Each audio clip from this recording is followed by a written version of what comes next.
not long ago, I was fortunate to attend Joanne Forster's celebration of life. Joanne Forster is a real estate agent in our community for, 40, 50 years, I think. I mean, she'd been doing this for a long time, and she was a titan in our industry.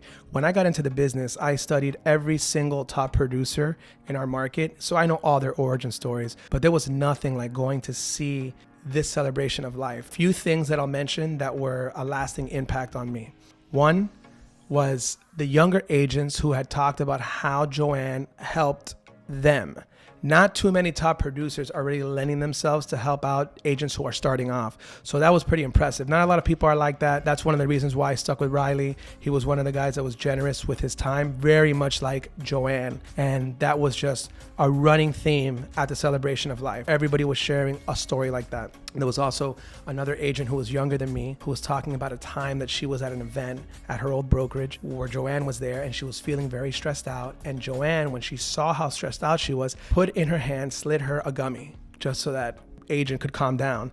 She was a free bird. She was unapologetic about who she was. There was another story of a client of hers who's a prominent businessman in our community. He had said that when he bought his first property, Joanne was his real estate agent and he did not have enough money for a down payment.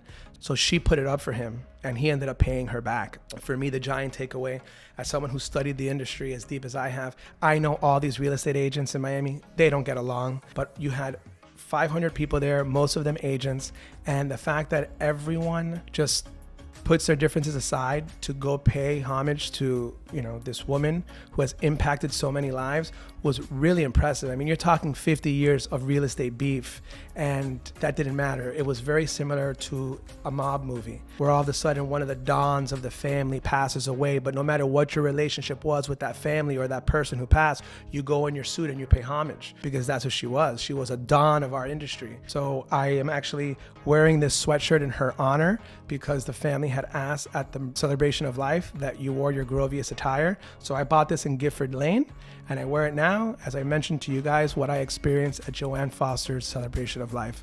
So rest in peace, Joanne Forster. And my heart goes out to the Joanne Forster team, her kids, her family. Her legacy will last because they'll make sure that it does.